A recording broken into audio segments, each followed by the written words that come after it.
Okay, time for a Bleach video. Um, so I don't think I've done any Bleach videos on the channel yet anyway. And this year for 2023, the different family days, Mother's Day, Father's Day, stuff like that, I'm going to be doing Bleach characters.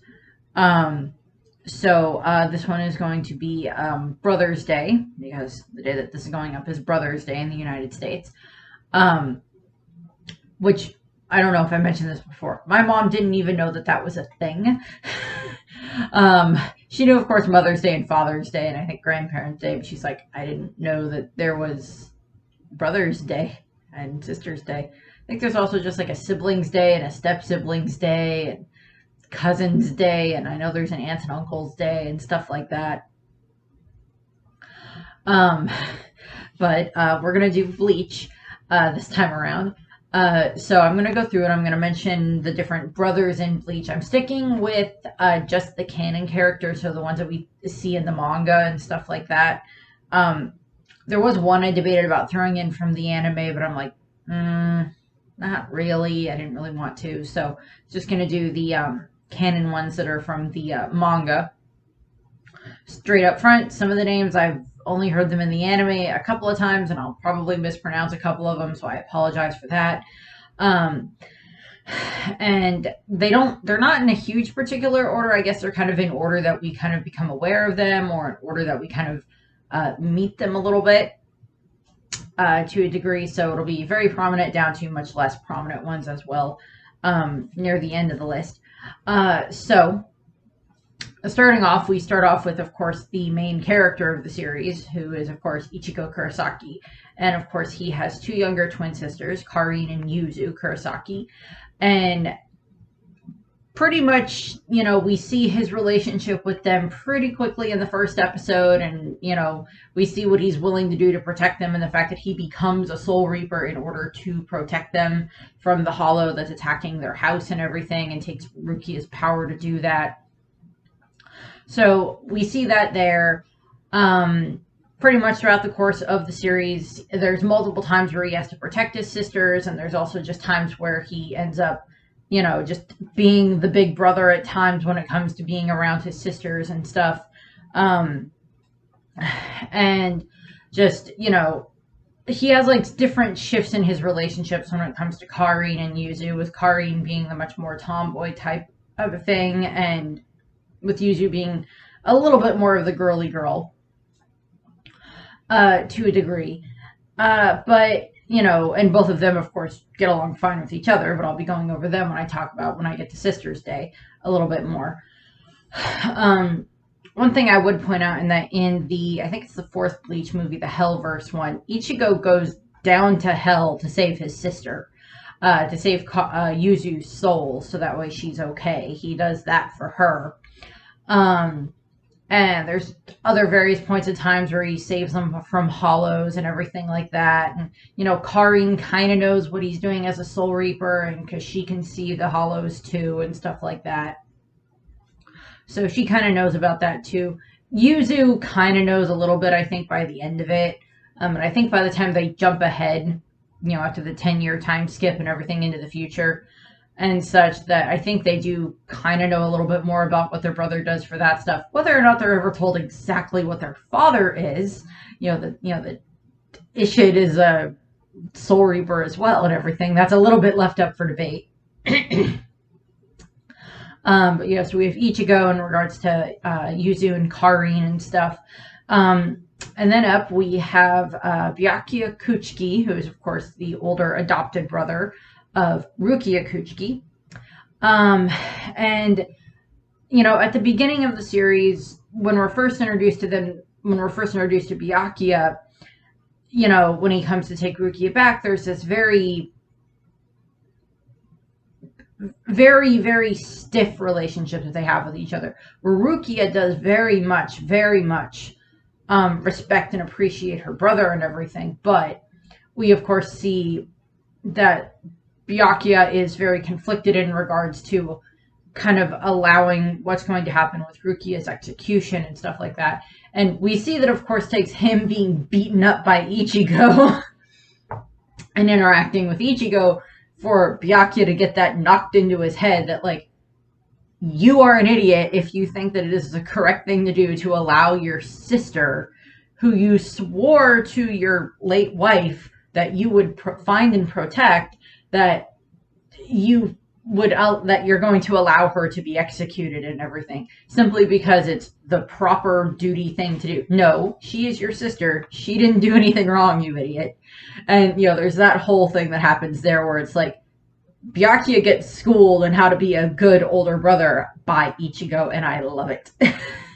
I love that. That's one of my favorite scenes in the entire series, I think. Because Ichigo's like, I don't care if you're like a royal whatever inside of the Soul Society and a captain and everything like that. Your first duty as a member of your first and foremost job, regardless of any other titles you hold, as an older brother, is to protect your younger sister or to protect your younger siblings. End of sentence. That is your job. And Ichigo beats that into Byakuya, and I love it. And of course, Byakuya, he protects, after that, he does protect Rukia from Aizen and everything. And then, of course, we have it revealed to Rukia that, yeah, I was actually married to your sister and, Hisana and, and everything else that happened there. Hisana, excuse me. And then we, of course, have just what is my favorite Byakuya moment in the entire series, I think, or at least one of them where it's like an emotional moment for Byakuya is, of course, well, that another one is when he shows up in Wakamundo at Las Noches and, is fighting against Zomori and, trying to protect Rukia. And it's just like, yeah, no, I'm not going to kill you just because you're a hollow or just because you're working with Aizen. I'm going to kill you because, and I'm going to make it exceedingly painful because you attacked my little sister. You attacked my only pride. And everything. And, that moment there where he's saving Rukia from Zomori after she put up an amazing fight against, what was he called again? Iron Zero, whatever him, against that one. Where she puts up a, amazing fight there and everything against him. And, Byakuya shows up and then deals with Zomori. And, all of that moment. So there's that great there, and then there's, of course, which we'll get to when we get to the second half of the new season of the second half of the season of Bleach, 1,000 Year Blood War Arc, which that's one of the reasons why I picked to do Bleach this year is because, of course, the anime is back at the moment with the 1,000 Year Blood War Arc, which I really like the first half of the season, and I'm really enjoying. I'm really hoping that the next half is just as good. And, we have it, when Rukia shows up and she has to fight, we saw with, no,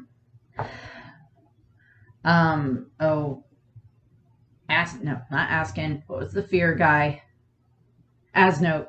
With Asnote that, Byakuya's greatest fear is Rukia being hurt, Rukia dying, which, as it kind of should be, she is kind of the most important person in his life. As far as we're aware, she's technically the only family that he, has left, because I'm pretty sure his father and grandfather are both dead at this point in time. But, after he gets that vision from Asnote, and then later on when Rukia shows up and she's going to fight Asnote, and, he congratulates her on defeating Asnote and on her Bankai being amazing and everything. And just like, but, you just need to practice with it a little bit more. But it just like, it shows how much he's much more willing to give her compliments now. Also, just the beach episode, which, obligatory Bleach, anime beach episode where we have, where we have all of them at the beach and they invite Byakuya with them and have fun there. And Byakuya and Rukia are just like making the giant sand sculptures of their very badly drawn art pieces, which is funny. Next up, we have Keigo Asano, who is, of course, the younger brother, I believe, of Mizuho Asano. Keigo is, of course, one of Ichigo's close friends in the human world, and Mizuho is his older sister, who has the huge crush on Kukaku, or not Kukaku. That'd be better. On I know the name. I watched the whole. I like binged all of Bleach last year and getting ready to watch the 1,000 Year Blood War arc and everything. I binged all of it. Ikaku. In regards to, she's the one that has a huge crush on Ikaku because he's bald, and that's her type. And we just see how, like, kind of how, Keigo does want to protect his sister, very, very much so. He is very much wanting to protect her throughout the course of the series when we see them interact with each other, but he's also terrified of her, and she is very much able to kick his butt, which is just kind of funny to watch that relationship there. I don't think we saw her, like, after, like, the 16-month time skip or whatever it was, 18-month time skip, and I don't think we saw her after the big time skip at the end of the series into the prologue or into the epilogue. I don't think we saw her there or anything like that. I don't know if Ikaku ever shows back up into the real world and she sees him again, she's just gonna go, "Why did you leave me?" Type of a thing. So there's that. Next up, we have Jinta Hanakuri, who is, for all intents and purposes, like a brother to Uru. Sumagia? I don't know why they don't have the same last name. I understand why they don't have why they don't have why am I blanking on so many of the Bleach names right now? I'm sorry, I do know them. Come on, brain. Come on, brain. You can do this, brain.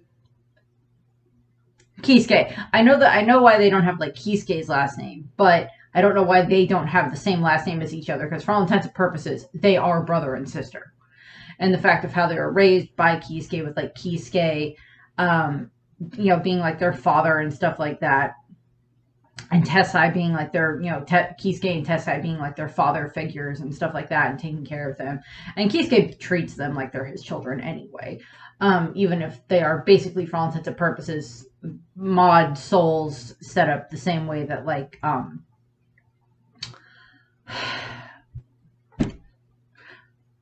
why do I keep doing this?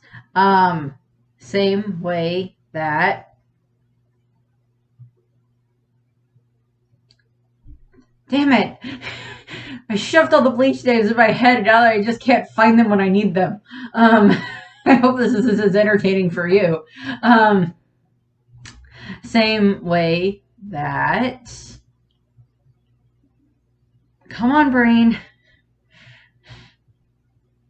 11th division. No, 12th division. Come on. I know it's in there. Come on, brain.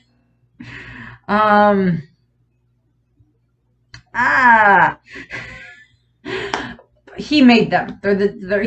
Kisuke, for all intents and purposes, made them. And Jinta and Uru basically act like brother and sister anyway. And it is very evident in the way that they act around each other and everything. And when one of the other more pertinent moments that happens is when Uru gets hurt while she's fighting against one of the Espada that show up. And, one of the Espada and whatever that I think shows up with Grimmjow, one of the other Rancor that show up there with him, she gets hurt during that fight, and Jinta is very worried about that. And after she's kind of feeling all better, he tries to do what he can to, like, help cheer her up and everything. So there's that. Next up, we have Sora Inoue, who is Orihime's deceased older brother. Stuff that we learn actually through a little bit more of what we learned through when Orihime is being manipulated, having her memories altered and stuff like that by the Book of End, that her brother and her, that their parents were very abusive to them, and that Sora took Orihime away from them and kind of ran away with her and has raised her. Yes, she knows that he's her older brother and everything like that, but like he is the one that raised her for the most part, and he's of course the one that gave her her hairpins and everything that are her Sensenriku, Shunsun, sorry, that are her, you know, her power there and everything. And that one day he was hit by a car. I think it's about like a year or so before the series actually starts. He was hit by a car and he died. And of course, during that time frame, you know, once Ichigo becomes a Soul Reaper, we know that Sora ends up actually becoming a Hollow, because he gets too, you know, his soul focuses in so much on the fact that, oh, Orihime's forgotten about me because now she has like her friends and everything like that, and she's forgotten about me, and he, you know, the Hollows use that as a way to like take him over and turn him into a Hollow and everything. And Ichigo, of course, has to fight against him, but you know, Orihime is there, and that's kind of like where her power, I think, kind of starts to awaken a little bit in that time frame when she's there, you know, having to deal with her brother's Hollow and everything.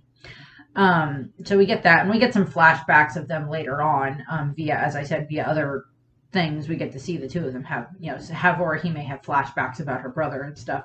And, you know, he did what he could to protect her and everything. So there's all of that. So that's very good there. As best he could. And of course, part of him, you know, kind of his legacy is, you know, the fact that he gave her the hair barrettes that turn into her power. So there's that. Next up, I have Shunsui Kuroko here because, of course, we find out that he had an older brother, an unnamed older brother. They may end up naming him later on, you know, posthumously, you know. He may end up getting named that way. But he is, of course, Nanao's father. And we know that from the little bit that we get from what Shunsui says about his brother is that him and his brother didn't really get along all that well until his brother got married, and then being around his wife and everything like that kind of helped him soften up and helped him and Shunsui kind of develop a little bit of a better relationship.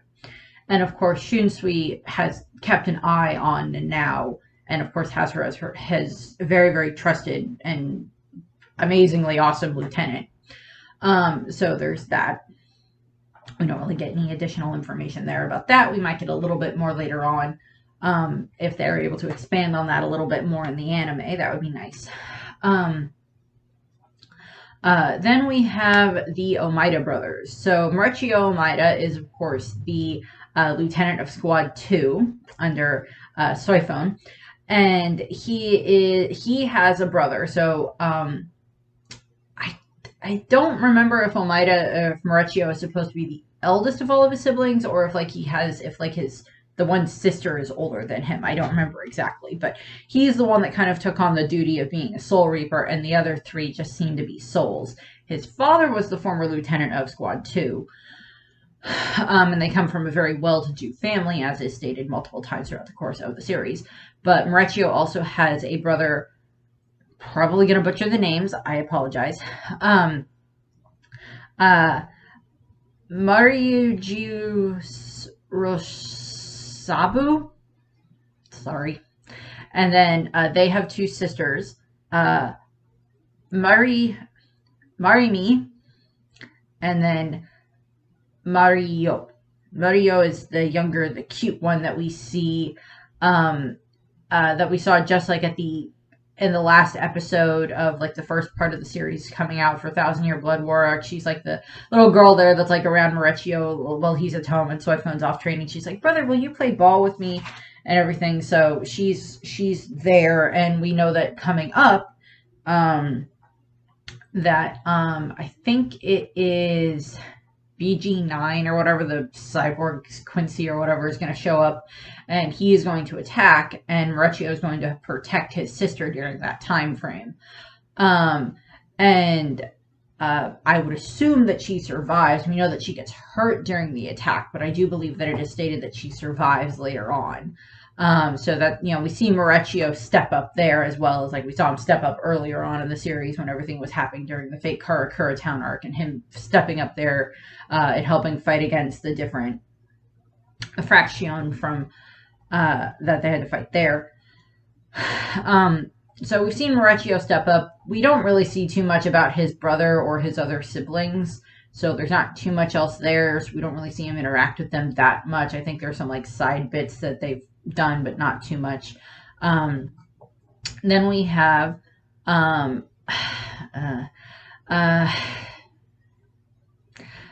and Shiba and Ganju Shiba, who are of course brothers, and they are of course brothers to Kukaku and brothers to each other, obviously. We also know that they are some form of like cousins to Ichigo, simply just because of like that family dynamic that we found out about there. And everything. So of course, Kion is, Kion dies before the beginning of the series and everything because of what happens with Rukia about 40 years ago, and everything that happened there with I don't remember the name of the weird, disturbing hollow that can infect people. That one. We know that he died there, and that Rukia, of course, blamed herself, and Ganju blamed Rukia as well, because he was never told exactly what happened. All he saw was like, oh, this girl brought my brother home and left him there, and she said that she was the one that killed him and everything. So, we know about that. And we see Kukaku, of course, is there. And of course, Kukaku knows a lot more about what happened. But, Kion seemed to be a very, very good big brother. Ganju is a very good brother to Kukaku still, even though she is quite capable of beating him up whenever he gets too out of hand, which is just funny. While I'm on the subject of Kukaku, I am going to point out that she has her two assistants that are brothers to each other. I don't think we ever got names on them, or at least not that I could find. So there's not really too much there. They serve Kukaku and they help around her very oddly built house and help fire off the cannon. We don't really see too much else of them in the series. Then we have Yoshino Shihoin, who is of course Yoruichi's younger brother. He has not appeared yet in the anime, but he should be appearing fairly soon. I don't remember what chapter he shows up in initially, but he should be appearing fairly soon in the anime, or in the next set of the anime. And he is, of course, the current head of the Shihoin family and the Shihoin clan, but he does not appear to be as powerful as Yoruichi, but we do see that he demonstrates that he is at least capable of fighting him, fighting on his own merit. He just probably didn't want to take up the whole thing of like becoming a soul reaper the way that, Yoruichi was, and going into that part of things. And he was probably, we see him around Soifon, and that's just kind of adorable there. And Yoruichi does seem to very much care about her little brother and everything. Even though I think he like yells about the fact of like, you've been gone for 100 years and you still haven't come and visited me yet, type of a thing, even though after Yoruichi is technically no longer banned from the Soul Society, after Ichigo first being there and they finding out about Aizen and everything, she's technically no longer banned from the Soul Society and she can kind of come and go, but I don't know if she just never bothered to go back home and visit her brother or whatever, but, that's just more Yoruichi thing. And then we also have Hanataro and Sanosuke Yamada. Hanataro is, I believe, the current third seat of Squad 4, post time skip and everything, serving under Asana. And Kihone there. And we know that his older brother had been, I think, the previous lieutenant before Hisane, under, in Squad 4 as well. And that they were both very, very good healers. And I think it stated that Sanosuke has gone on to kind of more be like a private doctor for like the very, very wealthy members of the Soul Society and the very high-ranking members of the Soul Society. He's like a private healer for them and everything. And that the two brothers really don't seem to get along that well. Definitely prefer Hanataro. He seems to be a much nicer person. So there's that. I know that his brother plays a little bit more of a thing, a little bit more of an important thing, and I think the Can't Fear Your Own World light novels, I think, is where we get a little bit more information on him. We only see him in like the Turn Back the Pendulum flashback, and even then we don't really interact with him that much. He's just like there in the background. Don't really have anything else there to say about him. Then we have Chidombo Ikazana, who is the gatekeeper of one of the different gates that, of course, Ichigo and the others have to fight against him when they first get to one of the gates to go into the Seireitei.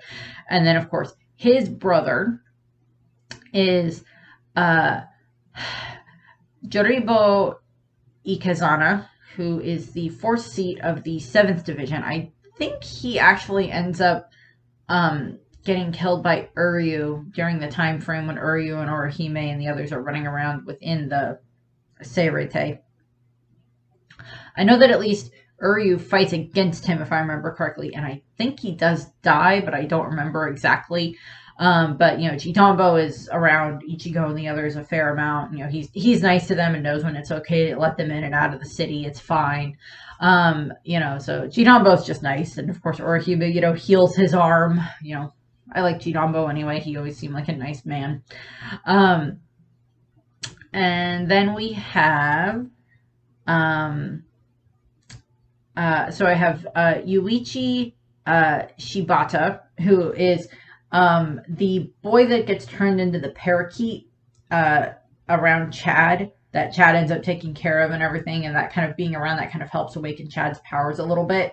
And of course, Ichigo and Rukia help Yuichi pass on after they deal with the hollow that killed his mother. I think was that Screecher? I think that might have been Screecher, I think.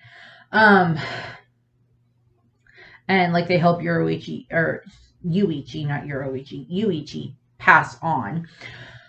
And then, of course, I put him here because we know that later on, when they go to the Soul Society, Yuichi and Chad ends up running into Yuichi, and Yuichi explains that, well, here in the Soul Society, I haven't been able to find my mom yet, but I was taken in by a family because it's kind of like a lot of found family setup there, where it is like they're still kind of like a mother and a father in the household, and then like they'll take in kids that need kid souls. We find out that he has an adopted brother, Hironari Horuichi, I believe. And that they are kind of like, they're basically like foster brothers to each other. They're in the Soul Society. And then I got like 3 left here. So then we have Silaparo Grants and Yifort Grants, who are, of course, Silaparo is, of course, one of the Espada, and he's one that has the amazing fight against Mayuri and everything. And, all of that. And we find out, we actually meet his brother first, and he's one of the ones that has to fight against, he's part of Grimmjow's faction, and he's the one that I think has to fight against Renji when they go into the human world and everything. And he gets destroyed. He gets defeated by Renji, and then, of course, later on, Silaparo mentions, like, well, I used my brother, and I've been monitoring you this whole time, blah, blah, blah, blah, blah. And he doesn't care at all that his brother's dead. He just used his brother as a science experiment. I think it's not in the Can't Fear Your Own World light novels. I think it's in one of the other light novels. I don't remember which one. There's like 3, I think, Bleach light novels, and I don't remember what the other one was. But I think Silaparo and his brother are mentioned at some point in time that they were once like the same being, and then they got split apart at some point in time. I guess it's supposed to be like a reminiscent of what happened with Stark and Lilynette, I guess, in that regard, and them being separated. Not too much there. I do admit Silaparo's, I like his design, and I do like the fighting with science and like trying to outsmart each other that way. That happens with Mayuri there and everything. I do like that. And if they ever do end up getting back into like the, I don't know, the Breasts from Hell arc or whatever that's supposed to be, um, that, you know, they started with the one chapter and we're all just like several years later going like, when are we going to get another? When are we going to get another? And see if Xyloparos shows up again in that regard. However that goes. But then we have, so there's Jackie Tristan, who is, of course, one of the Fullbringers. We know that during her flashback that we get for her backstory, it is revealed that she did have a younger brother and that he was one of the, like their parents, he was killed when she was a child and everything. And part of that trauma is what helped activate her Fullbringer abilities, her dirty boots. And I do think out of all the different Fullbringers, I do actually think I like Jackie the most. Not necessarily her power itself, although her power is interesting, and the fact that it just like, I guess it's something that I'll possibly end up mentioning again when I end up getting to Jackie when I do the Sisters Day video. But something that I see about her power is like this. It's this reminiscent of like, you know, yes, the stronger her, you know, the dirtier her boots get, the stronger she gets, and that's like this reference of like, I have, you know, I think it's supposed to be a reference of like, I have, you know, worked tirelessly and worked so much that, you know, my boots are, of course, they're always dirty. So that shows what I've done with my life and show how much power I have in that regard. So I think that's kind of like an analogy there. I might end up mentioning that in the Sisters Day video again if I think about it. But I think I liked her the most out of all the different Fullbringers and stuff like that, because all the other ones just seem kind of crazy in my opinion. And I'll get to Rebruka when I get to the Sisters Day video. Oh boy. And then the last one we have Lloyd and Lloyd, who are of course the Quincy's set of twins that have like the yourself and myself and whatever the heck power, or one of them can like copy you and copy your power level, and the other one can like copy you and copy your memories. And of course one of them, I don't remember which one it was, one of them is the one that can copy and turn into you and like copy your power. Like he's the one that fights against Kenpachi and everything, and that Kenpachi defeats and all of that and gets, you know, dies that way. And then the other one is the one that is impersonating Yuha during his fight against Yamamoto, because he has his power, but something that is of course pointed out, or because he has Yuha's memory, so he recognizes, you know, when the corpses start attacking, he recognizes them. But one thing that does make obvious is that because he's not the one that can copy power, he can copy memories, is that pretty much everything that we saw him doing as Yuha was his own power, which shows that he is exceedingly strong in that regard, to the point where, you know, Yamamoto believed that was Yuha. Admittedly, he was probably blinded by anger and blinded by desperation and that type of a thing as well, but you know, he at least gave up enough of a power level that Yamamoto believed that it was him, and he showed enough skills that Yamamoto believed that it was him enough, you know, through his haze of anger and everything. And I believe that's it for all of the different brothers that I wanted to mention here. Was there any other ones? I know there's one of the brothers from the anime that I wanted to mention that I debated about throwing on here. That's the one who whose like sister gets turned into like a hollow and everything, and he ends up bonding with Rangiku and everything that happens there and everything while they're in the human world. So there's like him, but I was like, nah, not really. So the next one would be, I believe, the Mother's Day video that'll be coming out a little bit later here in March. And will be the Mother's Day video. And then I don't know. And then I think it's Father's Day is after that. And then I don't remember if it's Sister's Day or if it's Grandparents' Day, whichever one comes next. I need to keep an eye on my calendar so I don't miss it. And of course, I'll be doing Bleach for all of those. Some of these will get gone over again there a little bit if they're, someone that has like a sister as, the sister brother dynamic and everything like that. And they'll get mentioned again. I don't think there's any other ones that they did that are in the series that I missed that are like major enough that I wanted to point out. Beyond just being some random background character, I don't think so. So that's what I have here. Video ended up being a little bit shorter than I anticipated, but that's fine. So that's what I have. I thank you for watching. Happy Brother's Day. As I've stated before, I don't have, I have an older brother. I have my older brother-in-law, John. I have him, and his birthday is actually like 2 days before mine, April 20th. It's his birthday. But I don't have any other brothers or anything like that. My mom had my mom had 4 brothers. My dad has 2. I have a brother-in-law. So we have that.